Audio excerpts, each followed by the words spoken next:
Hello दोस्तों। आप लोग कैसे हैं? आशा और उम्मीद करते होंगे कि आप लोग स्वस्थ मस्त और तंदुरुस्त होंगे। जैसा कि आपने थंबनेल पर देखा होगा कि आज हम लोग पढ़ने वाले हैं नाखून क्यों बढ़ते हैं का ऑब्जेक्टिव क्वेश्चन।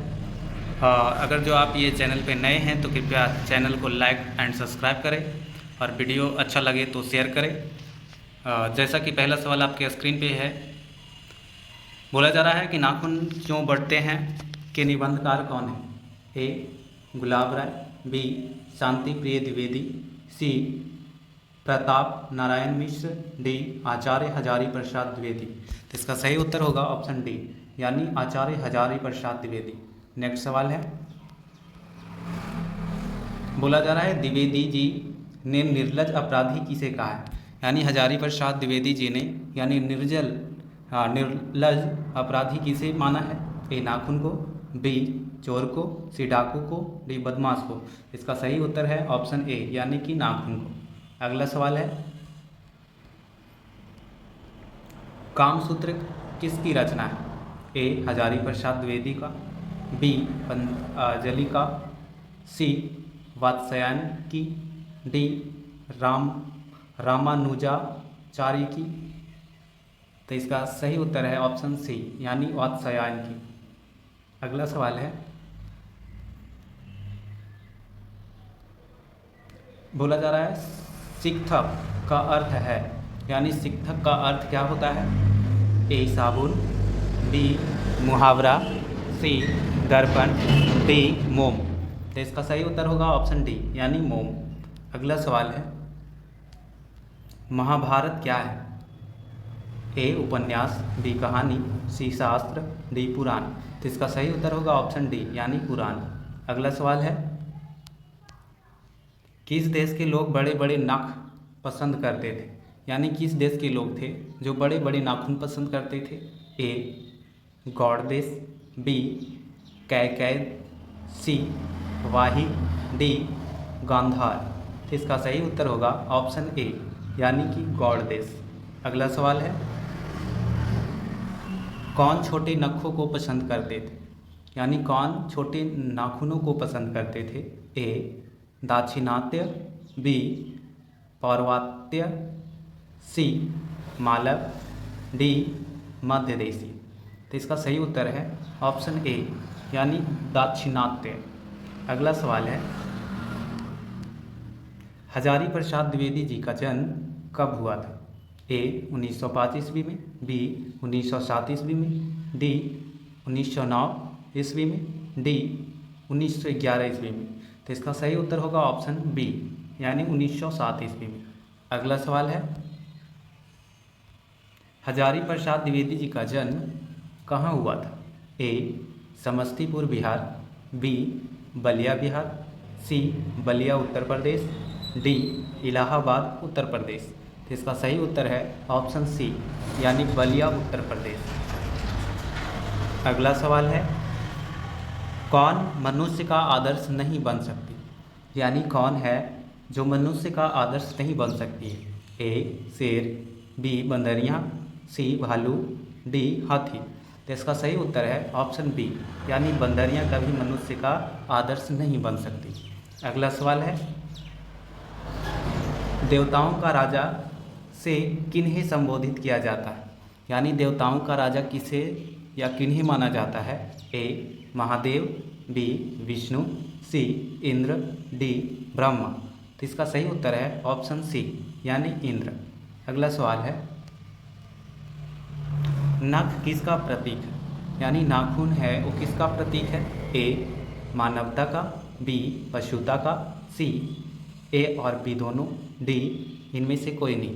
तो इसका सही उत्तर होगा, यानी नाखून है जो पशुता का निशानी। ऑप्शन बी इसका सही उत्तर है। अगला सवाल है, पृथ्वीराज रासो किनका संपादन है? यानी पृथ्वीराज रासो जो है वो किसके द्वारा संपादित किया गया है? ए Hazari Prasad Dwivedi, B Max Muller, सी सुमित्रा नंदन पंत, डी नलिन बिलोचन शर्मा। तो इसका सही उत्तर होगा ऑप्शन ए, यानी हजारी प्रसाद द्विवेदी। अगला सवाल है, काशी हिंदू विश्वविद्यालय से हजारी प्रसाद द्विवेदी को कौन सी उपाधि दी गई? ए पद्म भूषण, बी अशोक चक्र, सी विजय चक्र, डी ज्योतिषाचार्य यानी ज्योतिषाचार्य। तो इसका सही उत्तर है ऑप्शन डी यानी ज्योतिषाचार्य। अगला सवाल है, हजारी प्रसाद द्विवेदी को कब पद्म भूषण की उपाधि से सम्मानित किया गया? ए 1953 ईस्वी में, बी 1957 ईस्वी में, सी 1959 ईस्वी में, डी 1961 ईस्वी में।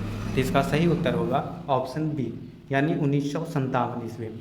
अगला सवाल है, अशोक के फूल की रचना है यानी अशोक के फूल किनकी रचना है?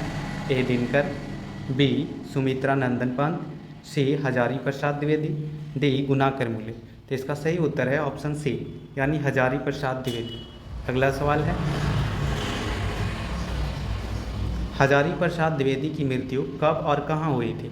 ए 1979 दिल्ली में, बी 1984 अजमेर में, सी 1989 Uttar Pradesh, D 1994 Kanpur.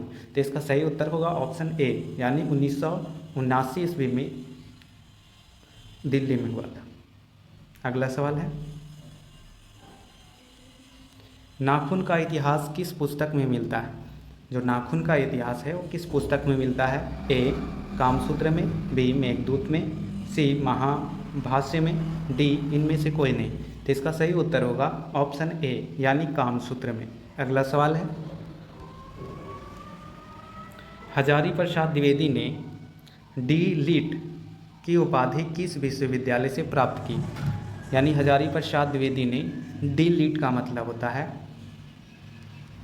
D Litt का मतलब होता है यानी डॉक्टर ऑफ लिटरेचर, यानी डी लिट का मतलब होता है डॉक्टर ऑफ लिटरेचर। तो यानी डॉक्टर ऑफ लिटरेचर की उपाधि यानी किस विश्वविद्यालय से प्राप्त किए थे? ए मगध विवि से, बी लखनऊ विवि से, सी चंडीगढ़ विवि से, डी काशी हिंदू विवि से। तो इसका सही उत्तर होगा यानी लखनऊ विवि से। अगला सवाल है, कहानी में चंद्रकार, त्रिकोण, दंतुल, वर्तुलाकार आकृतियों का संबंध मानव के किस अंग से है? ए नख से है, बी मुख से है, सी नाक से है, डी आँख से है। तो इसका सही उत्तर होगा ऑप्शन ए यानी नाक से। अगला सवाल है, अलकक्त का अर्थ है यानी अलकक्त का क्या अर्थ होता है? ए तेल, बी आलता, सी हल्दी, डी साबुन। तो इसका सही उत्तर होगा ऑप्शन बी यानी आलता। अगला सवाल है, द्विवेदी जी को साहित्य अकादमी पुरस्कार किस रचना पर मिला था?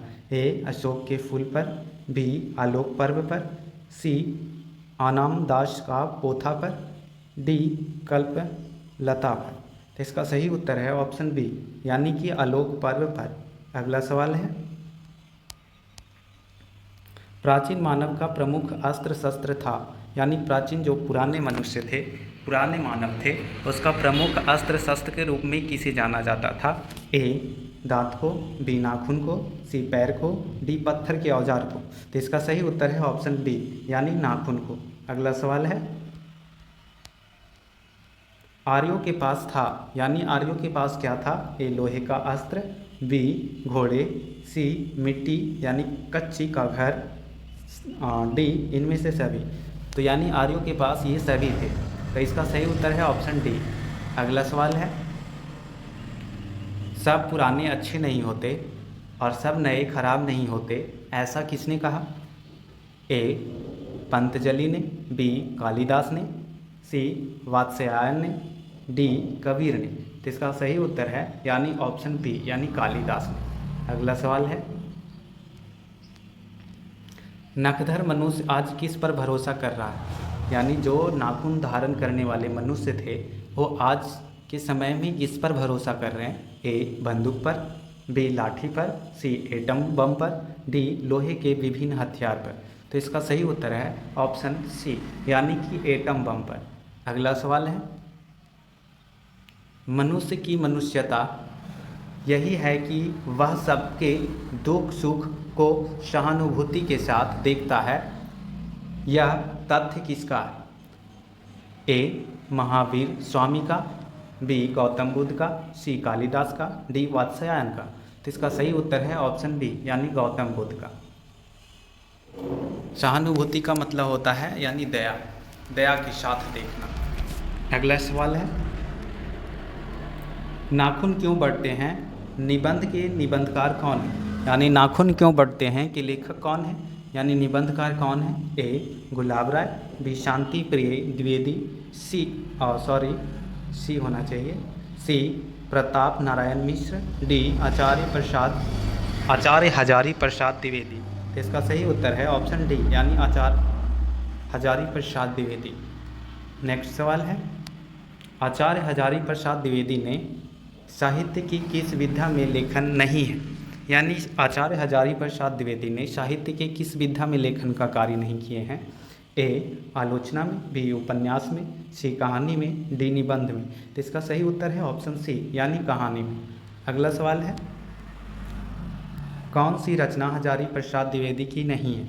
ए अशोक के फूल, बी माटी की मूर्तें, सी वानभट्ट की आत्मकथा, डी हिंदी साहित्य का आदिकाल। इसका सही उत्तर होगा ऑप्शन बी यानी कि माटी के मूर्तें। अगला सवाल है, हिरोशिमा कहाँ है?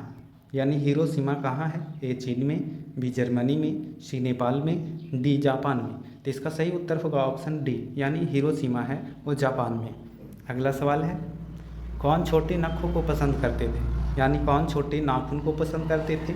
ए दक्षिणात्य, बी पौर्वात्य, सी मालव, डी मध्य देशी। तो इसका सही उत्तर है ऑप्शन ए यानी कि दक्षिणात्य।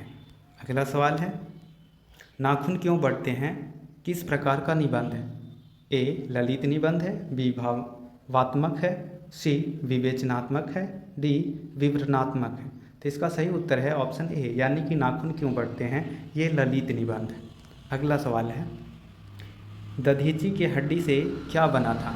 यानी जो दधीची ऋषि मुनि थे उनके हड्डियों से क्या बना था? ए तलवार, बी त्रिशूल, सी इंद्र का वज्र, डी कुछ नहीं। यानी इसका सही उत्तर है ऑप्शन सी यानी कि इंद्र भगवान का यानी वज्र बना था। अगला सवाल है, लेखक के अनुसार मनुष्य के नाखून किसके जीवंत प्रतीक हैं? यानी कि लेखक के अनुसार कहना क्या है कि नाखून है जो किसके प्रतीक हैं? ए मनुष्यता के, बी सभ्यता के, सी पाशवी वृत्ति के, डी सौंदर्य के। तो इसका सही उत्तर है ऑप्शन सी यानी पाशवी वृत्ति के यानी पशुता। इसका सही उत्तर है सी। अगला सवाल है, सहजात वृत्तियाँ किसे कहते हैं? यानी सहजात वृत्तियाँ हैं वो किसे कहा जाता है? ए अस्त्रों के संचयन को, बी अनजान स्मृतियों को, सी स्व के बंधन को, डी उपर्युक्त सभी। तो इसका सही उत्तर होगा अनजान स्मृतियाँ को, ऑप्शन बी। फिर मिलेंगे हम लोग नेक्स्ट वीडियो में, तब तक के लिए राधे राधे। अगर जो वीडियो अच्छा लगा होगा तो कृपया आप लाइक करेंगे, सब्सक्राइब करेंगे और शेयर करेंगे।